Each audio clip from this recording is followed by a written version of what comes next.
بسم اللہ الرحمن الرحیم۔ قابل احترام دینی بھائی اور عزیزو، ماہ مبارک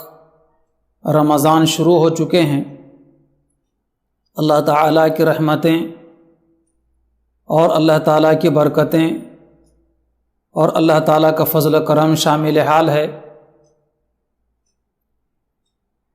پیغمبر اسلام صلی اللہ علیہ وسلم نے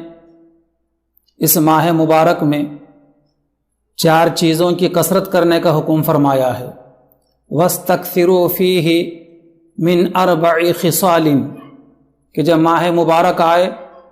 تو ماہ مبارک میں مسلمانوں کو چاہیے کہ وہ 4 چیزوں کی کثرت کیا کریں۔ خصلتین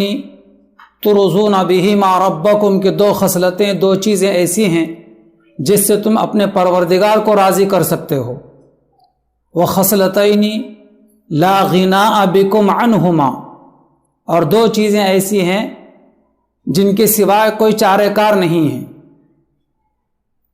پہلی 2 خصلتیں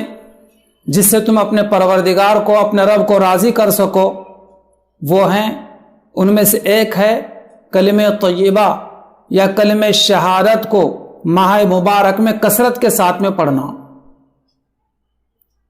اور دوسری چیز استغفار کو کثرت کے ساتھ میں پڑھنا، کہ کلمہ طیبہ و کلمہ شہادت، جس کو بخاری شریف کی حدیث میں افضل ذکر فرمایا گیا ہے کہ تمام ذکروں میں سب سے افضل ترین ذکر اگر کوئی ہے تو کلمہ لا الہ الا اللہ ہے۔ اس لیے روزے کی حالت میں ان مبارک ایام میں کثرت کے ساتھ کلمہ طیبہ کو اور کلمہ شہادت کو پڑھتے رہنا چاہیے۔ اس ماہ مبارک میں پیغمبر علیہ السلام کا روزہ داروں کو، مسلمانوں کو حکم ہے۔ حضرت موسیٰ علیہ السلام کس قدر بڑے جلیل القدر پیغمبر گزرے ہیں۔ ایک مرتبہ درخواست کی تھی اللہ رب العالمین سے کہ پروردگار، مجھے کوئی دعا اور مجھے کوئی ایسا خاص وظیفہ عطا کیا جائے جس کے ذریعے سے میں آپ کو یاد کیا کروں۔ اللہ رب العالمین کی جانب سے ارشاد ہوا کہ موسیٰ لا الہ الا اللہ پڑھ لیا کرو اور اس کے ذریعے سے مجھے یاد کیا کرو۔ تو موسیٰ علیہ السلام نے کہا کہ پروردگار، یہ وہ کلمہ ہے جس سے آپ کے سارے ہی بندے کہتے ہیں، میں چاہتا ہوں کہ کوئی کلمہ، کوئی وظیفہ اور کوئی دعا ایسی ہو جو میرے لیے مخصوص ہو، جس کے ذریعے سے میں آپ کو یاد کیا کروں۔ اللہ رب العالمین کی جانب سے ارشاد ہوتا ہے کہ موسیٰ، کلمہ طیبہ وہ کلمہ ہے کہ اس کلمے کو ایک پلڑے میں رکھ دیا جائے اور 7 زمین اور 7 آسمان اور ان کے درمیان کے سارے چیزوں کو دوسرے پلڑے میں رکھ دیا جائے تو وہی پلڑا جھک جائے گا جس میں کلمہ طیبہ رکھا ہوا ہے۔ دیکھا آپ نے، تو کلمہ طیبہ بڑی اونچی چیز ہے، بڑی افضل ترین چیز ہے، بڑا افضل ترین وظیفہ ہے یہ۔ اس لیے روزے کی حالت میں بڑی کثرت کے ساتھ اس کو صبح شام 100 مرتبہ یا ہر نماز کے بعد 100 مرتبہ پڑھنے کا اہتمام کیا جائے۔ اور دوسری چیز جس سے تم اپنے رب کو راضی کر سکتے ہو وہ استغفار کا پڑھنا۔ استغفر اللہ ربی من کل ذنب واتوب الیہ، یا کم از کم استغفر اللہ یا سید الاستغفار کا پڑھنا، کہ استغفار پڑھنے کی وجہ سے اور استغفار کرنے کی وجہ سے اللہ تعالیٰ مشکل جگہوں میں سے نکلنے کا راستہ پیدا فرما دیتے ہیں، اور ایسی جگہ سے روزی کا انتظام پیدا فرما دیتے ہیں کہ بندے کو گمان بھی نہیں ہوتا کہ یہاں سے مجھے روزی ملنے والی ہے۔ اس لیے 2 چیزیں جس سے اپنے پروردگار کو راضی کیا جا سکتا ہے، ایک کلمہ طیبہ یا کلمہ شہادت کو کثرت کے ساتھ میں پڑھنا، اور دوسرے استغفار کثرت کے ساتھ میں پڑھنا۔ ہر نماز کے بعد یا صبح شام 100 مرتبہ کم از کم درجے کے اندر روزی کی حالت میں تسبیحات کو مکمل کرنا۔ یہ وہ خصلتیں ہیں جس کو نبی کریم علیہ السلام فرماتے ہیں خصلتین ترضون بہما ربکم، کہ 2 خصلتیں ایسی ہیں جس کے ذریعے سے تم اپنے پروردگار کو راضی کر سکتے ہو۔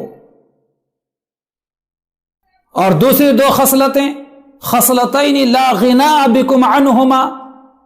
جن کی سوائے کوئی چارے کار نہیں ہیں، وہ دو خصلتیں یہ ہیں، ایک ہے اس ماہ مبارک میں کثرت کے ساتھ اپنے رب سے جنت کا سوال کرنا، کثرت کے ساتھ اپنے پروردگار سے جنت کا سوال کرنا، اور دوسری خصلت اپنے رب سے اپنے پروردگار سے جہنم سے پناہ مانگنا کہ اے اللہ جنت عطا فرما اور اے اللہ جہنم سے ہماری حفاظت فرما۔ نبی کریم علیہ الصلوۃ والسلام کا فرمان مبارک ہے، آپ علیہ السلام فرماتے کہ لوگوں جب اللہ سے جنت مانگو تو جنت الفردوس کو مانگو۔ ہم ضرور جنت کو مانگیں گے، لیکن جنت میں سے اگر جنت الفردوس کو مانگا جائے جو جنت میں سب سے اعلیٰ طبقہ ہے تو بہت اچھی بات ہے۔ نبی کریم علیہ الصلوۃ والسلام نے اپنی امت کو اس کی تعلیم و تلقین کی ہے، اور ان دونوں کے لیے جنت کا سوال کرنے کے لیے اور جہنم سے پناہ مانگنے کے لیے بہت مختصر اور بہت آسان الفاظ کے ساتھ میں یہ دعا اگر یاد رکھی جائے اور ان کلمات مبارکہ کے ذریعے سے دعا مانگی جائے تو اور زیادہ فضیلت کی بات ہوگی۔ اللہم انی اسألک الجنت واعوذ بک من النار، اللہم انی اسألک الجنت واعوذ بک من النار، اے اللہ میں آپ سے جنت کا سوال کرتا ہوں، مجھے جنت عطا فرمائیے، اور اے اللہ میں آپ سے جہنم سے پناہ مانگتا ہوں، جہنم سے میری حفاظت فرمائیے۔ اللہ تعالیٰ سے دعا ہے کہ اس ماہ مبارک میں